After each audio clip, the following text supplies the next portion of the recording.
हमारे सभी प्यारे दर्शकों, नमस्कार। आप सभी से विनम्र निवेदन है, इस चैनल को ज़्यादा से ज़्यादा लाइक, सब्सक्राइब और शेयर करें। आप सभी से अनुरोध है। आज हम बात करने जा रहे हैं निजीकरण की। आखिर वर्तमान के समय में गवर्नमेंट सेक्टर को प्राइवेट सेक्टर के हाथों क्यों दिया जा रहा है? सार्वजनिक क्षेत्रों को निजी क्षेत्रों में क्यों कन्वर्ट किया जा रहा है? इसमें सबसे बड़ी अगर सहभागिता रही है तो इसके लिए हम 2 लाइनें बोलना चाहते हैं। अगर हमारे देश का शासन, अगर हमारे देश का प्रशासन चोर ना होता तो आज 75 साल बाद भी हमारे देश में कोई गरीब ना होता, कोई गरीब ना रोता। अगर निजीकरण की बात हो रही है उसमें प्रशासन की सहभागिता प्रमुख रही है। आप पूछेंगे कैसे? आप लोग कभी भी लोक सेवा केंद्र या तो गवर्नमेंट कर्मचारियों से काम करवाने का मौका मिला होगा तो आप देखे होंगे जो अधिकारी, जो कर्मचारी 50,000, 60,000, 70,000, 1,000, 1,00,000 की सैलरी पाते हैं और जो आम आदमी, गरीब जनता 10,000, 5,000, 8,000, 7,000 की मजदूरी करके अपने परिवार का पालन पोषण करते हैं, अगर वो किसी कार्य के लिए अधिकारी कर्मचारी के पास जाते हैं तो उनसे भी वो खाने की सोचते हैं।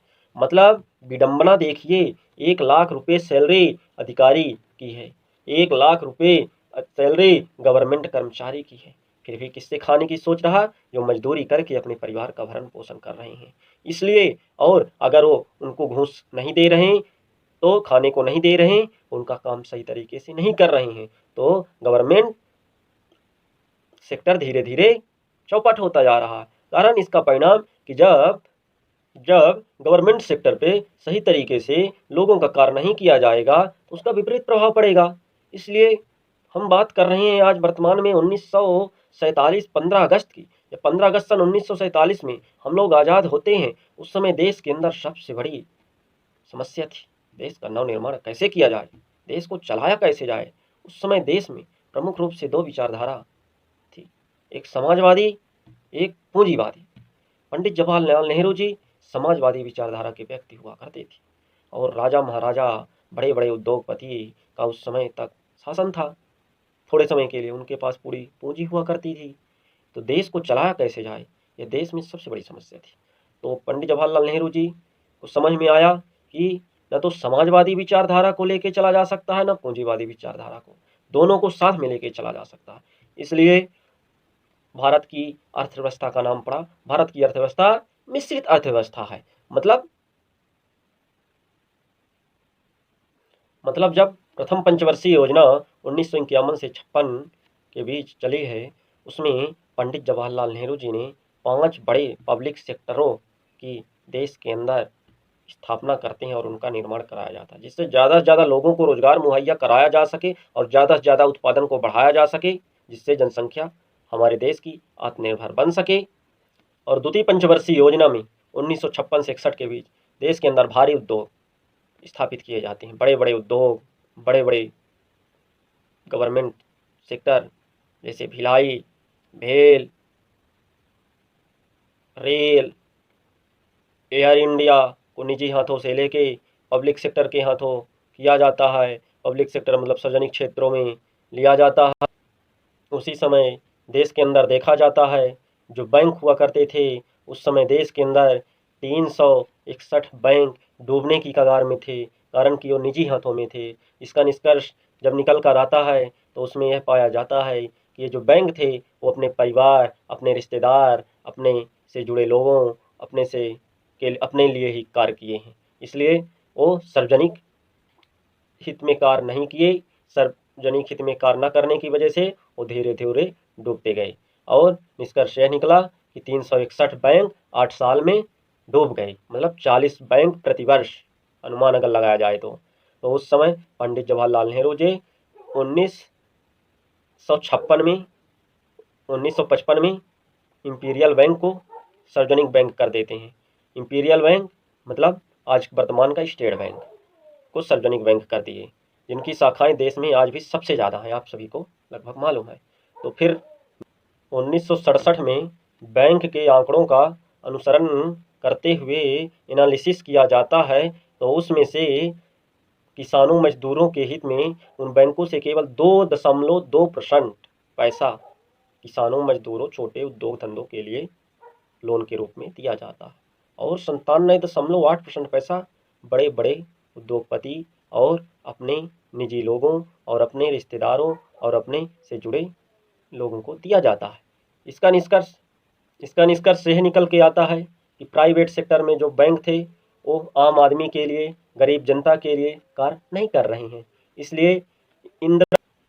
इसलिए उस समय की तत्कालिक प्रधानमंत्री इंदिरा गांधी जी ने 19 जुलाई 1969 को 14 बड़े कमर्शियल बैंकों का राष्ट्रीयकरण कर देती हैं, जिससे एनालिसिस करने के बाद पता चला कि ये 14 बड़े बैंक देश के 70% लेन देन यही बैंक करते थे और उनकी सभी शाखाएं उस समय लगभग इनकी 5500 शाखाएं हुआ करती थी। जब इंदिरा गांधी जी ने इनको कमर्शियल बैंक से राष्ट्रीयकरण में विलय कर लेती हैं तो उस समय फिर 1969 से 2000 के बीच देश में 60,000 इनकी शाखाएं गांव-गांव में, शहर-शहर में स्थापित की जाती हैं और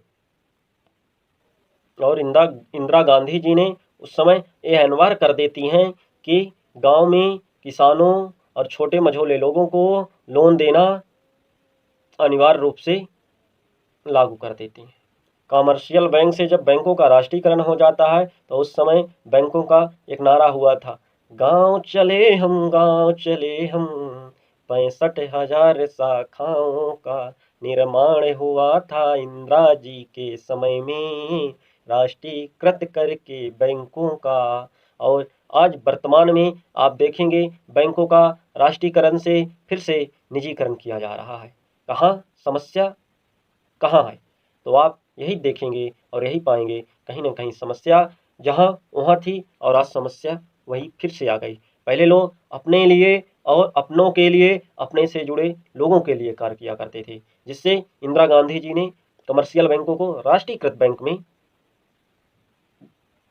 का निर्माण कराया और वर्तमान में मोदी जी ने कमर्शियल बैंक में फिर से कन्वर्ट किए दे रहे हैं। मतलब राष्ट्रीयकरण कृत बैंक को विलय कर निजी लोगों को उसका मालिक अधिकार दिए दे रहे हैं।